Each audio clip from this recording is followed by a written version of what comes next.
sommes sur la place des Nations aujourd'hui avec une opération qui s'appelle Underground Railroad, c'est ça? Alors en fait, c'est quelque chose qui m'est tombé dessus jeudi passé en regardant sur Internet, parce que je m'intéresse à différents sujets. J'essaie de me documenter notamment par rapport à la situation actuelle un peu surréaliste que nous vivons. Et puis, je suis tombé sur l'aspect du trafic d'enfants.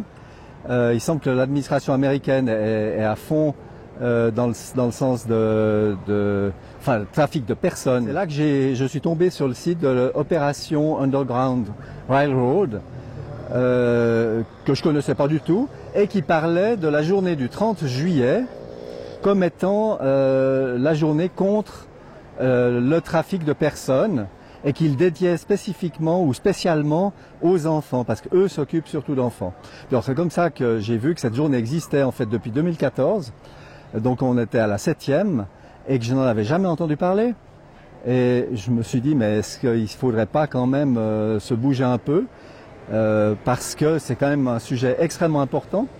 Moi qui me tient beaucoup à cœur, au vu de ma profession, je touche quand même à l'aspect soit victime d'abus sexuels, soit abuseur sexuel. Je vois effectivement des situations qui touchent à la situation d'abus sexuel. Le trafic de personnes, évidemment, c'est pas juste pour leurs beaux yeux, hein. Enfin, disons, c'est vraiment, c'est très lié au trafic pour des questions sexuelles, soit pornographie, soit pédopornographie. Il y a le trafic de personnes, oui. Il y a le trafic d'enfants, et c'est effectivement très lié à la pédopornographie ou à la pédocriminalité. La pédocriminalité, c'est plus large. C'est vraiment, ça va jusqu'à ce dont on entend parler dans le sens de gens qui font des rituels, qui feraient des rituels. Moi, alors j'ai pas de témoignage, j'en sais rien, mais il faut mettre ça dans le conditionnel. Voilà. Mais là, alors des trucs graves de genre de secte ou que sais-je. Mais ce que les patients rapportent de ce qu'ils voient, de ce qu'ils ont soit téléchargé, pour lequel ils sont punis d'ailleurs, c'est pas de cet ordre-là. Ça, c'est la pédopornographie de réseau, de sectes. Ça, j'en ai pas des témoignages directs, mais on en entend de plus en plus parler actuellement.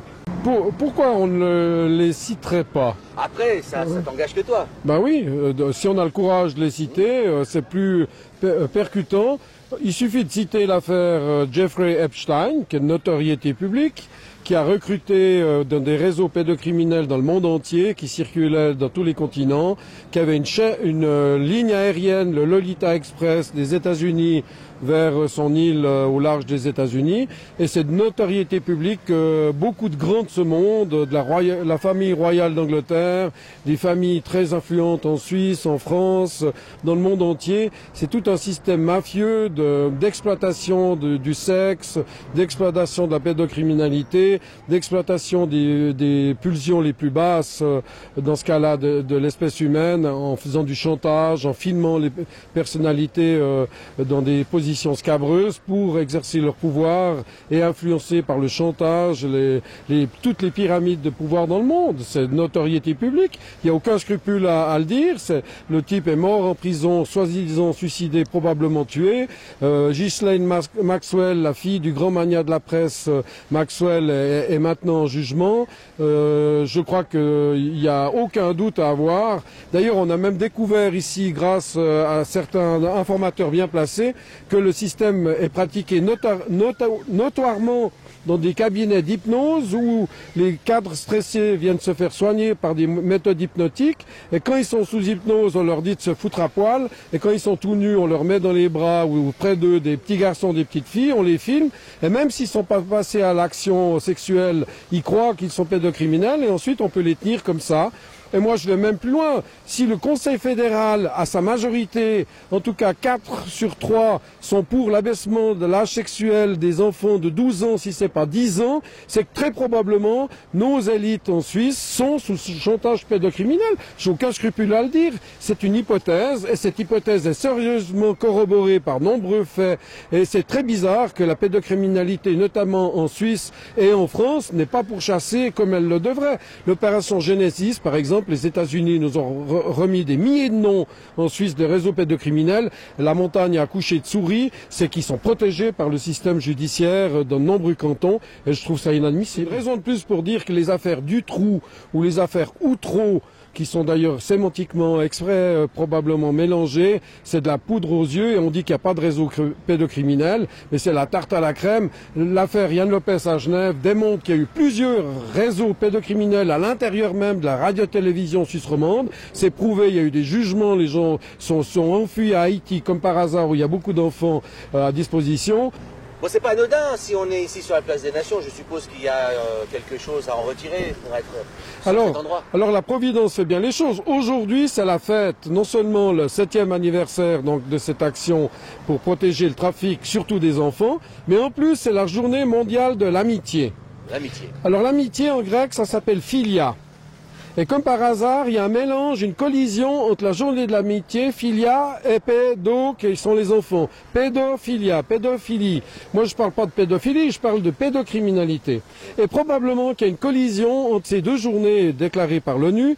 Et peut-être, ça c'est une hypothèse de travail qui mérite enquête, comme d'autres méritent enquête. Vous savez que le procureur général de la Confédération, Michael Lauber, a démissionné hier soir, il a donné sa démission hier soir, il finit son travail à la fin du mois d'août, il est en vacances maintenant, mais on sait très bien qu'il y a des réseaux pédocriminels aussi en Suisse, et probablement Michael Lauber était au courant de réseaux pédocriminels, et probablement qu'en Suisse il y a ces réseaux de pédocriminalité par cabinet d'hypnose, tant masculine que féminine, et probablement qu'il y a des cadres à très haut niveau, bancaires, d'assurance, militaires, postes, dans toutes les institutions, y compris les églises, il y a des réseaux pédocriminels, et probablement que la démission est liée notamment à l'affaire de Nicole Junkermann, qui est impliquée dans les scandales de la FIFA. Il y a plus de 20 procédures actuellement de corruption dans la FIFA.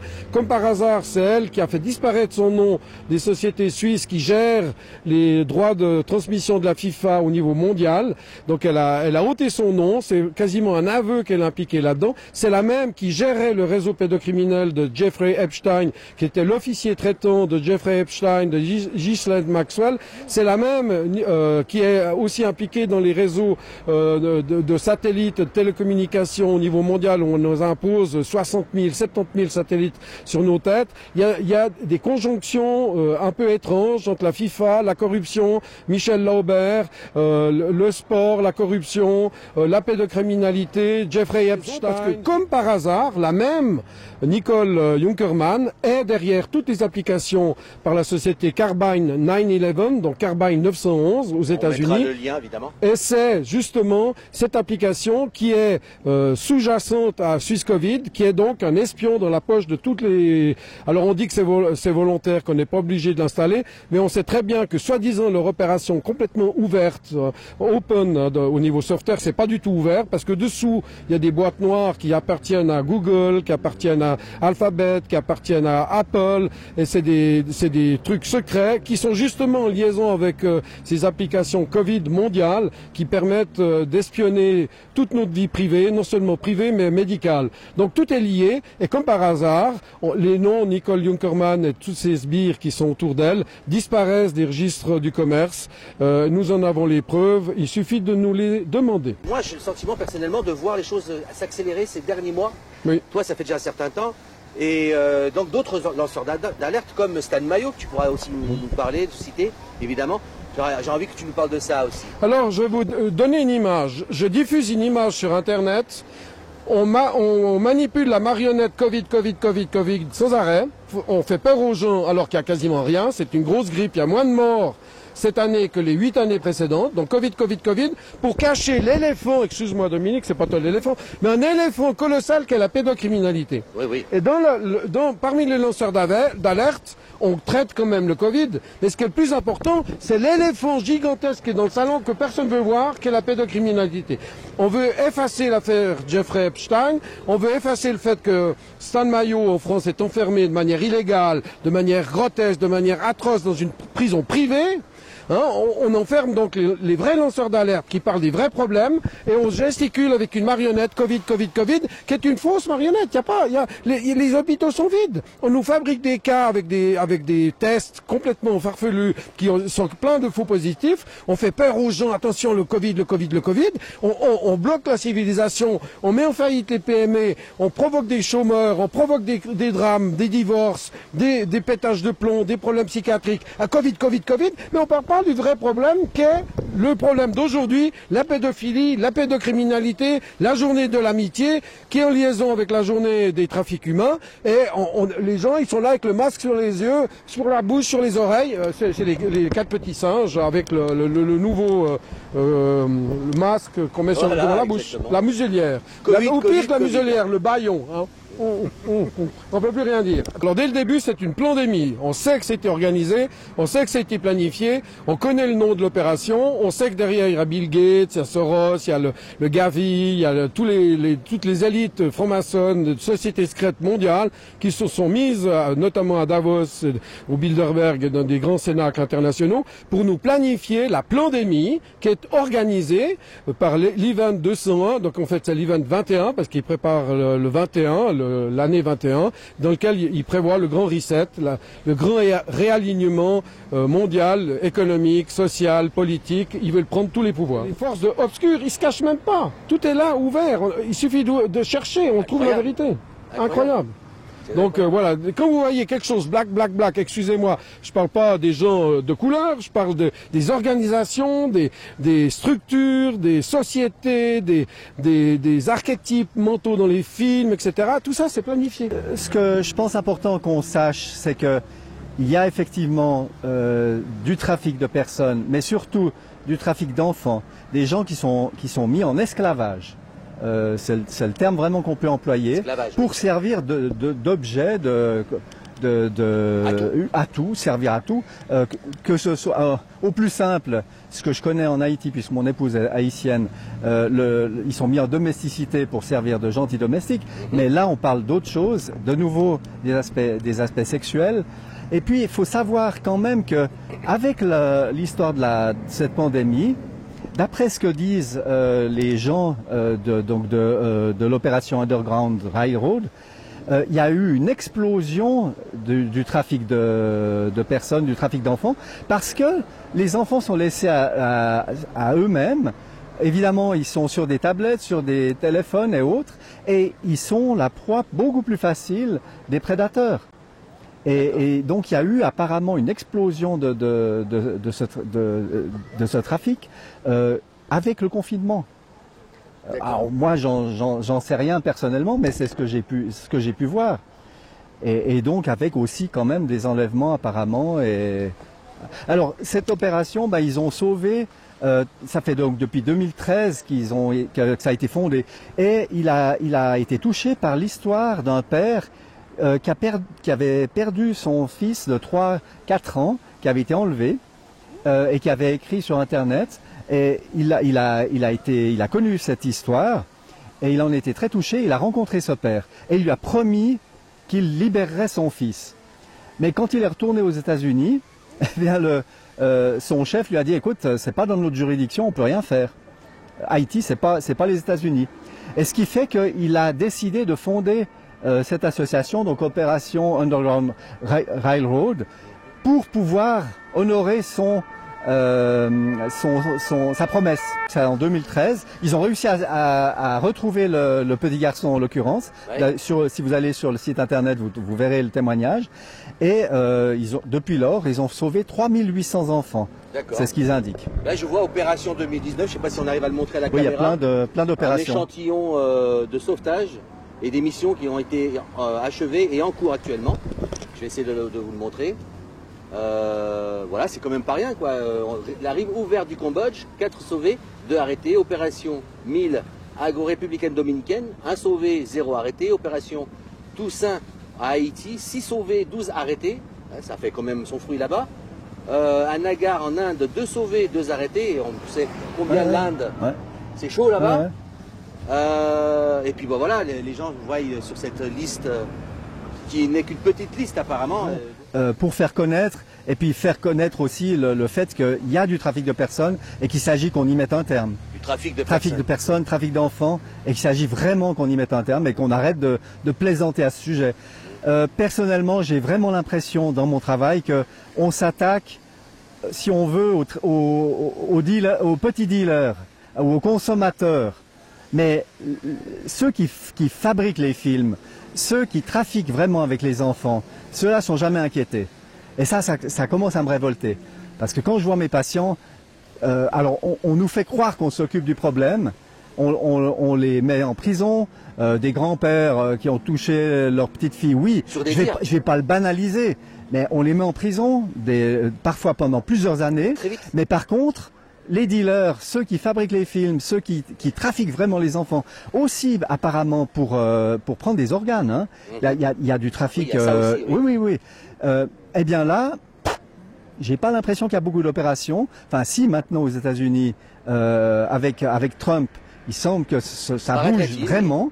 Et j'espère que ça va contribuer à y mettre vraiment un terme et que toutes nos autorités, tous les gens qui ont un pouvoir là-dessus, le prennent au sérieux. J'ai envie de dire, comment se fait-il que cette journée qui a été décidée à l'ONU, alors en partie à Genève, peut-être à New York, j'en sais rien, c'est il y a une semaine que j'en entends parler. Comment ça se fait? Oui, comment ça se fait? Et est-ce qu'on peut en prendre conscience et puis savoir que le trafic humain apparemment génère plus d'argent que le trafic de drogue? Est-ce qu'on peut en prendre conscience? Et est-ce qu'on peut terminer avec ça? Et j'aimerais pas que justement on aille vers finalement quelque chose que je peux sentir aussi, c'est de plus en plus de tracasseries pour nous empêcher de vivre. À tel point que pour finir, je me demande si nous tous nous allons pas passer en esclavage d'une manière ou d'une autre, si la tendance actuelle continue. Alors j'aimerais bien qu'on inverse ça et qu'on se considère comme des êtres humains à part entière et qu'on puisse avoir une certaine fierté comme personne, comme peuple, et faire tout ce qu'on peut, tout ce qui est en notre pouvoir pour que tout le monde soit bien traité. Des difficultés que vous rencontrez sur les réseaux par rapport à le lancement d'alerte qu'on fait tous les jours et les dégâts que vous avez en retour. Parce que ce sont des gens qui sont de l'autre côté d'un écran et qui viennent vous persécuter. Alors les dames d'abord. Oui, moi je suis une spécialiste en persécution. Chloé, moi ça fait plusieurs années que je connais ce phénomène. Mais alors la solution c'est de partir de Facebook déjà. Parce que depuis que j'ai désactivé mon compte suite aux menaces de mon employeur, l'État et le DIP sur mon emploi, donc des menaces de licenciement, qui ne se sont pas arrêtées, puisque j'ai reçu un blâme et juste au passage, j'ai reçu un texte me disant qu'au prochain manquement, donc je ne sais pas ce que ça veut dire, un manquement, ce serait considéré comme une insuffisance de prestation qui mènerait à une résiliation des rapports de service. Donc bref, suite à ça, j'ai désactivé mon compte Facebook et je reçois beaucoup moins de menaces ou de trolls, disons, qui peuvent discréditer ou me lancer des attaques ad hominem. Sur YouTube, on peut filtrer les commentaires également, mais j'ai très peu, bizarrement, depuis que je fais des vidéos, j'ai beaucoup moins d'insultes qu'avant. Je ne sais pas ce qui se passe, mais par contre, les médias, alors eux, Le Temps et d'autres, Tribune, là, ils ont été assez corrects, soit nous diffament, soit nous ridiculisent ou minimisent le message qu'on a apporté, nous traitent de complotistes, c'est le grand mot à la mode. Et maintenant, il semblerait qu'on soit de plus en plus nombreux à être soi-disant complotistes, disons qu'à avoir vu ce qui se passe, à réfléchir par nous-mêmes, à se documenter auprès des sources officielles pour en dégager la substantifique moelle et pour voir où sont les vérités. J'ai lu dans le 20 minutes un article qui dénonçait les complotistes avec une histoire abracadabrante d'une fille qui s'inquiétait de sa mère qui regardait trop les thèses complotistes, qui s'intéressait trop au discours qui n'est pas officiel, qui va signer des pétitions, et il parlait également de l'application Suisse Covid. Et ce qui était intéressant, il y avait également un petit encart d'un psychologue, on ne sait pas lequel, qui disait que mais être complotiste, c'est finalement comme rentrer dans une secte. Voilà, donc ils essayent de nous intimider, de nous discréditer. C'est la chasse aux sorcières moderne, hein, pour que un maximum de gens aient peur de se renseigner par soi-même, tout simplement, et de poser des questions aux personnes qui sont désignées comme complotistes. On sent que l'étau se resserre sur nous et en même temps, ils ont peur que les vérités soient connues ou que les gens, justement, se réveillent. Complotiste. Ouais. Tu connais très bien ce terme, complotiste. Mais oui. Écoutez, honnêtement, si vous êtes en train de travailler sur votre ordinateur et que dans la mémoire vive, quand vous tapez le mot chloroquine, ce mot disparaît en quelques microsecondes, nanosecondes, c'est quand même bizarre. Quand le même mot, vous le tapez sur Facebook avec un autre ordinateur, vous tapez le mot chloroquine, en quelques nanosecondes sur Facebook, le mot disparaît. Ça veut dire qu'il y a un robot programmé par des êtres humains qui ont comploté la disparition du mot chloroquine. Et ce complot est allé jusqu'à sortir un article dans The Lancet qui pendant des semaines a influencé le monde entier et qui quelques temps plus tard a été démontré comme étant une fabrication, une manipulation, un mensonge colossal contre la chloroquine, l'hydroxychloroquine, le professeur Raoult, etc., etc. Alors, si ce n'est pas un complot, qu'est-ce que c'est ? Évidemment. Hein? L'histoire est une suite de complots, notamment l'histoire suisse est une suite de complots ratés pour détruire la Suisse. Mais est-ce qu'ils se rendent compte eux-mêmes du n'importe quoi de leur action? Mais c'est eux qui sont des complotistes, débiles, maladivement, paranoïaques, et je passerai des qualificatifs et noms d'oiseaux qu'ils méritent. C'est eux, les mass-médias, qui sont en train de perdre toute crédibilité en affirmant des mensonges gros comme des maisons. Plus personne les croit. Leurs journaux sont en train de tomber. La nouvelle loi qui nous prépare, à cause des lois Covid, coronavirus, etc., prévoit des montants colossaux de notre argent, de nos impôts, pour sauver les journaux qui sont faillites. Donc ils le méritent, cette faillite. Loin du bal. Je suis content qu'il y ait des mamans et des papas qui cherchent la vérité sur Internet et que leurs enfants constatent que les parents ne croient plus ni la télévision, ni la radio, ni les gros journaux, ni les mass-médias qui doivent être sauvés par des subventions étatiques dans le monde entier. Tant mieux, du balai, loin du bal. Exactement. En même temps, si les subventions viennent du pouvoir, des centres de pouvoir et des personnes qui ont beaucoup d'argent, comme Daniel Kretinsky qui a racheté une partie du Monde, qui a acheté le groupe Ringier, qui d'ailleurs qui est le patron du Temps d'ailleurs, hein. Donc Daniel Kretinsky qui a racheté Axel Springer et Ringier récemment. On sait qu'il y a TX Group, maintenant Tamedia s'appelle TX Group, bref, que ces centres de propagande, on peut dire, plutôt que d'information, de désinformation, sont détenus dans quelques mains, dans 2 ou 3 mains. Cela augure de prochaines campagnes de discrédit à propos de ce qu'on a à dire. Et c'est vrai que j'ai oublié de mentionner le fait que sur YouTube, ils sont en train de fermer beaucoup de chaînes récemment. Jean-Jacques Crèvecoeur vient d'avoir sa chaîne fermée. J'ai eu 2 vidéos qui ont été censurées au bout de moins de 2 jours. C'est un phénomène qui se multiplie en ce moment. 10 heures, celle de David, d'hier, qui a fait 40 000 vues. Donc on sent bien que la liberté d'expression n'est plus une réalité aujourd'hui, que les droits fondamentaux, les libertés fondamentales ne sont plus du tout respectées, et il y va des citoyens, puisque les politiciens, nos élus ne s'emparent pas du problème. Ça, c'est quand même quelque chose que j'aimerais souligner. On les attend sur le terrain, sur le terrain de la liberté d'expression, de la liberté de mouvement, etc. Eh bien, c'est à nous de les récupérer, de le faire savoir, vu que les médias ne diffusent pas toujours nos messages, au contraire, ne parlent pas de l'artémisia, ne parlent pas de l'hydroxychloroquine, ou pour la descendre, la détruire, ne parlent pas des liens d'intérêt de Bill Gates et des autres, de l'OMS qui influence le Conseil fédéral, des accords qui sont passés entre Gavi et le Conseil fédéral de 2009, dans lequel on sait que Gavi ne paye pas d'impôts et est en totale immunité s'il y a la moindre malversation, de l'accord également entre Swissmedic et la Fondation Bill Gates, du Conseil fédéral, de la Fondation Bill Gates, bref, de tous ces accords qui ont plutôt tendance à orienter le débat, dirons-nous, pour être poli. Pourquoi les médias n'en parlent pas? Et pourquoi les médias officiels, je dis bien, n'invitent pas des personnes qui peuvent alimenter le débat et qui peuvent être dans la contradiction saine et critique de ce qui nous est imposé, des mesures liberticides et surtout de la vaccination qui nous présente comme l'ultime voie de sortie de cette pandémie, de cette fausse pandémie. En attendant, ils nous imposent le masque pour propager, pour faire perdurer la peur auprès de nos concitoyens. C'est de la manipulation grossière et dangereuse. Moi, je ne veux pas penser et parler à la place des autres, puisque eux le font à nos propos. Exactement. Je n'ai pas envie de le faire non plus. On sait qu'il y a des liens d'intérêt, des liens d'argent, des liens de pouvoir. On peut présupposer certaines choses. On sait qu'ils veulent nous imposer un vaccin, ça ils le disent. Hein. Bill Gates a même dit qu'il allait verser 40 milliards pour la découverte d'un vaccin contre le coronavirus. À savoir qu'il y a trois laboratoires en ce moment qui sont sur le, enfin il y a une centaine, mais disons que les 3 laboratoires principaux, Moderna, Inovio et AstraZeneca, sont tous les 3 financés par Bill Gates, et que tous les 3 préparent des vaccins basés sur le forçage génétique avec de l'ADN ou de l'ARN qui donc ont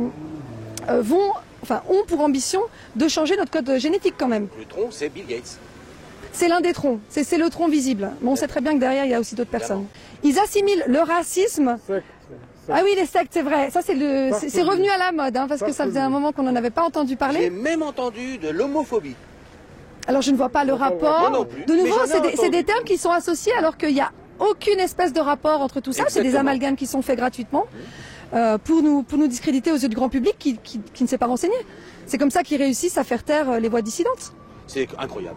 Incroyable. Parce qu'en fait, la recette est connue et bien appliquée. La situation à l'inverse. Exactement. En fait. C'est ça. Souvent ces médias ou même les personnes qui veulent nous discréditer nous accusent de ce que eux font. Et ça, c'est très classique. Un pédocriminel va accuser Yann Lopez de l'être aussi. Et on inverse toujours les rôles. Stan Mayo aussi. Voilà, c'est ça. Bon, il y a certains habitués de la chaîne Agora TV News qui me connaissent déjà depuis un certain temps. J'aimerais d'abord amener 2 confirmations de ce qui a été dit tout à l'heure. Donc en fait, quand le législateur fédéral a révisé le code pénal, ils ont admis que la majorité sexuelle, c'est en Suisse 12 ans. Et ça, c'est depuis plusieurs années. Je ne veux pas dire une fausse date, mais ça fait très très longtemps que ça existe déjà. Maintenant, ils veulent éduquer les enfants dès le plus jeune âge à se toucher, à se masturber, à même plus jouer au docteur comme on faisait si on l'a eu fait. Hein. Mais je veux dire, c'est carrément le niveau d'en dessus, hein, donc c'est complètement aberrant. Concernant Mark Zuckerberg, donc sauf erreur, c'est aujourd'hui, j'ai lu un article, sauf erreur, c'est la Tribune de Genève, puisque j'ai encore pas lu le Maire d'il y a 20 minutes. Il a dit que tout article disant que l'hydroxychloroquine servait à soigner le Covid serait systématiquement effacé des réseaux Facebook et autres. Incroyable. Incroyable, hein. Alors qu'il y a des tas de médecins, même en Suisse, on a quand même on a des pontes, hein, on a vraiment des gens qui disent que on a soigné des gens, on a sauvé des vies. Mais il ne faut pas le faire après quand c'est trop tard et que ça vient négatif, mais il faut l'utiliser au bon moment. J'ai été faire ma petite enquête dans les pharmacies françaises et suisses.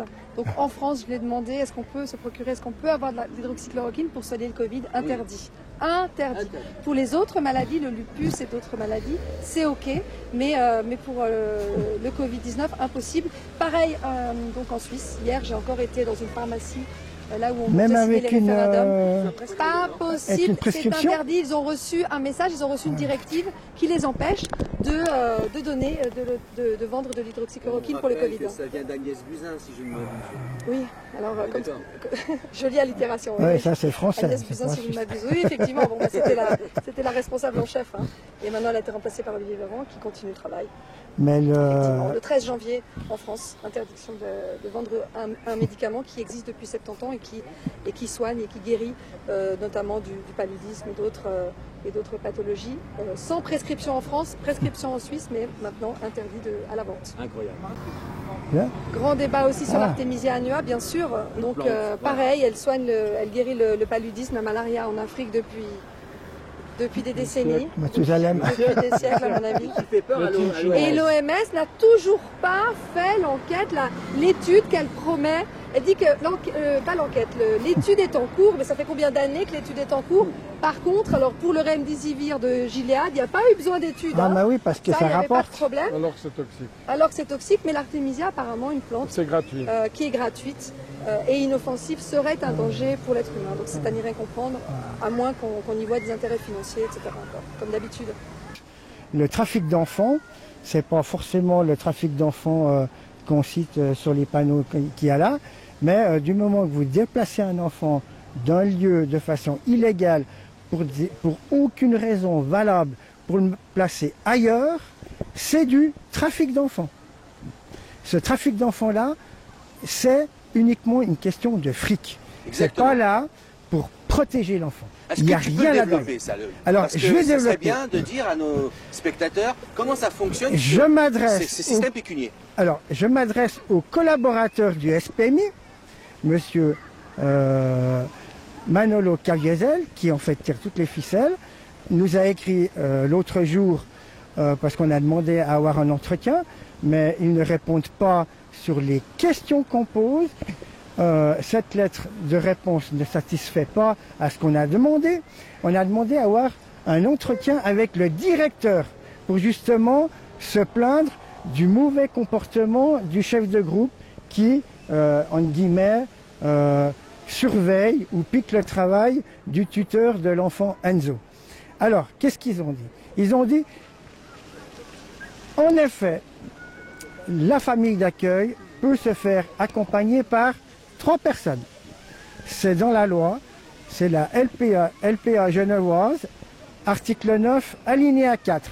Mais M. Mano Caviezel, qui répète les mêmes conneries que le directeur, dit « Ah, mais si c'est des gens qu'on voit sur les réseaux sociaux qui attaquent de manière virulente le SPMI, alors que nous, on fait que de faire respecter le droit des familles, entre autres, dans le cas précis de la famille d'accueil, respectivement l'article 300 du Code civil, qui dit que les familles d'accueil sont compétentes pour le choix de l'école de l'enfant à qui on leur a confié la garde.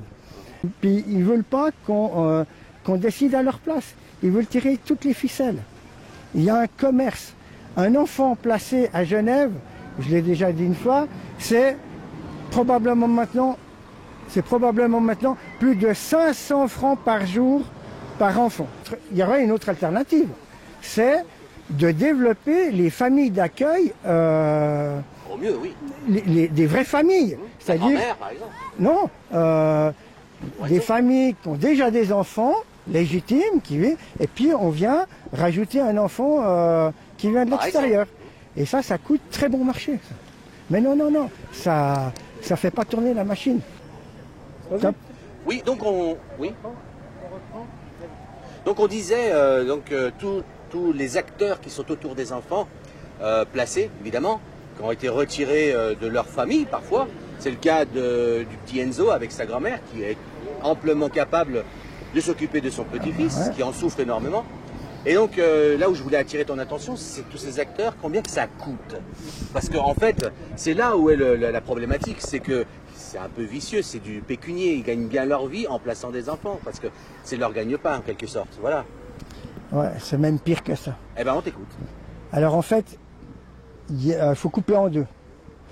Il y a la partie purement foyer professionnel, c'est-à-dire que là, vous avez un directeur, vous avez des éducateurs, vous avez un cuisinier, une lavandière, un jardinier, des secrétaires, etc.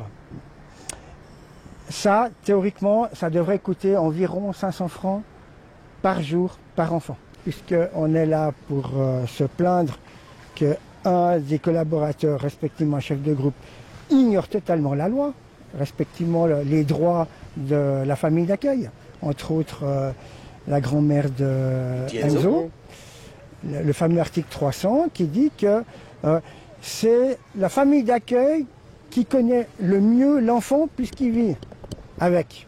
Le tuteur, lui, c'est le niveau d'en dessus, lui, c'est plus l'aspect juridique, si jamais une fois il y a une intervention grave, etc., c'est lui. On ne veut pas retirer ce droit du tuteur. Mais du moment qu'un tuteur a délégué le service placeur, le SPMI, pour placer l'enfant dans une famille, c'est la famille d'accueil qui hérite des droits de choisir l'école pour l'enfant, voire même de déménager. Le tuteur n'a pas son mot à dire. Je suis une grand-mère très fâchée à qui on a volé sa petite fille depuis environ une année. Ma petite fille est née le 17 juillet 2019. Et bien que j'ai fait toutes les démarches nécessaires pour proposer mon aide pour m'occuper de ma petite fille, parce que sa maman est un petit peu fragile, eh bien, on m'a mis les bâtons dans les roues et on m'a totalement exclu du processus. On m'a empêché même de la voir parce que j'ai sollicité un simple droit de visite. Et même ce simple droit de visite m'a été refusé. Et je n'ai même pas connaissance de l'endroit où se trouve ma petite fille. Donc j'estime que c'est un vol d'enfant.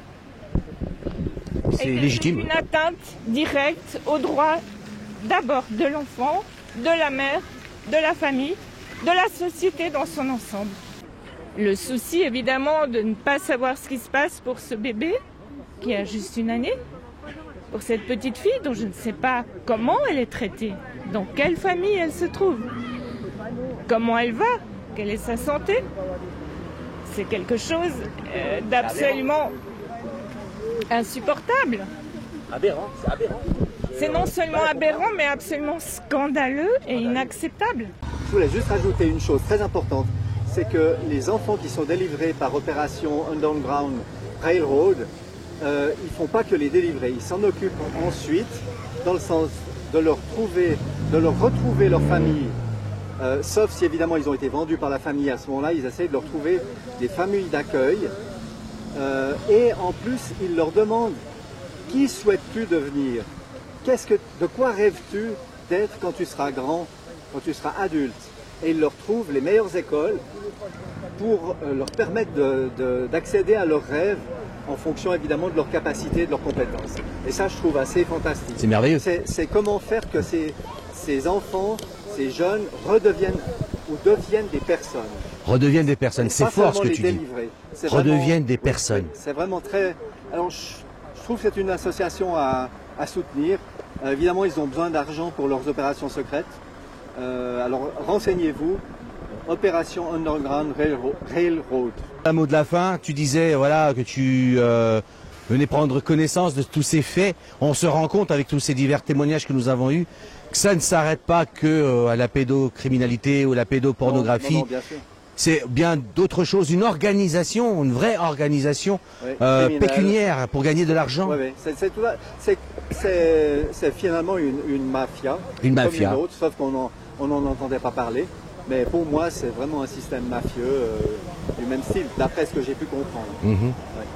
Voilà, et ben, c'était Agora TV. Merci. On vous remercie tous et divers acteurs qui étaient devant notre caméra. Voilà, la seule chose qu'on peut dire, c'est que nous sommes donc des indépendants, nous faisons que transmettre une information. Merci à vous. Et c'est merci à vous surtout. Et en aucun cas, nous sommes des gens qui donnent une opinion, mais des faits. Voilà.